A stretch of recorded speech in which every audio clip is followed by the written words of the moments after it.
আসসালামু আলাইকুম ওয়া রাহমাতুল্লাহি ওয়া বারাকাতুহু। সম্মানিত ৩ নং বিতারা ইউনিয়নবাসী, আপনারা ইতিমধ্যে আ দেখেছেন যে আমাদের বিএনপির ভাইয়েরা লাইভ করে আমার ব্যাপারে মিথ্যা আরোপ করেছেন।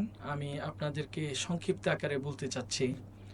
আল্লাহ সুবহানাহু ওয়া তাআলাকে সাক্ষী রেখে বলছি, আমি ১৯৯৮ সাল থেকে বাংলাদেশ ইসলামী ছাত্র শিবিরের দাওয়াত পাওয়ার পর থেকে আমি আ বাংলাদেশ ইসলামী ছাত্র শিবিরের কর্মী, সাথী থেকে শুরু করে বাংলাদেশে পড়াশোনা করা অবস্থায় আমি ইসলামী ছাত্র শিবিরের সাথে ছিলাম। ২০০৭ সালের ২২ সেপ্টেম্বর শনিবার আমি যখন মদিনা বিশ্ববিদ্যালয়ে যাই, সেখানে গিয়েও সর্বপ্রথম আমি সেখানকার সংগঠনের সাথে সম্পৃক্ত হই এবং আমি সেখান থেকে চলে আসার আগে মদিনা বিশ্ববিদ্যালয়ের অর্থ সম্পাদক, সভাপতি এবং সর্বশেষ মদিনা শহর দক্ষিণের সেক্রেটারি দায়িত্ব পালন করে আমি বাংলাদেশে আসি।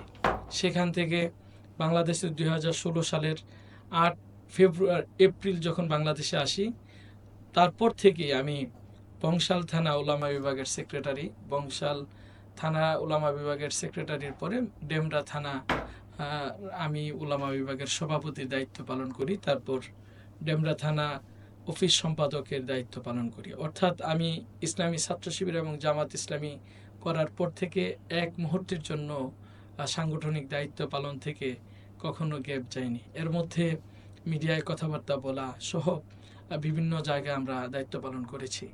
তন্মধ্যে আমি বিভিন্ন ওয়াজ মাহফিলে যাওয়ার কারণে বিভিন্ন রাজনৈতিক নেতাদের সাথে আমাদের উঠা বসা হয়। আমি কিছুদিন সাংবাদিকতা করেছি।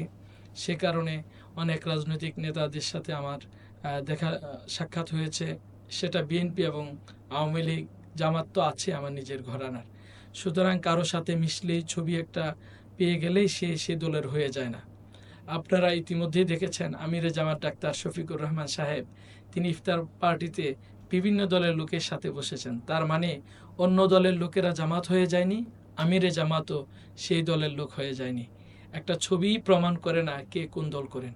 সুতরাং বাংলাদেশ জামাত ইসলামী এবং জাতীয়তাবাদী দল বিএনপি একসাথে ছাত্র জনতার নেতৃত্বে আপামর জনসাধারণকে নিয়ে আমরা ৫ই আগস্টের এই স্বাধীনতা বা গণ অভ্যুত্থানে নেতৃত্ব দিয়েছে, আন্দোলন করেছি, আমাদের ভাইরা জীবন দিয়েছে।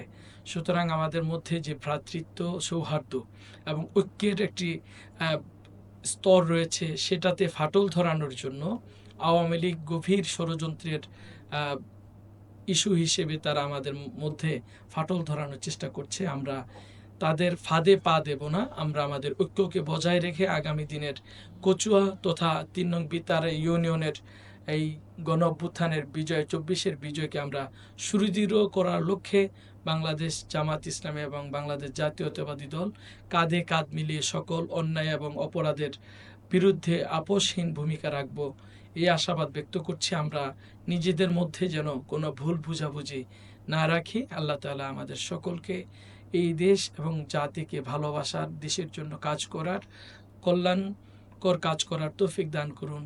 এই কথাগুলো বলে শেষ করছি। আসসালামু আলাইকুম ওয়া রাহমাতুল্লাহি ওয়া বারাকাতুহু।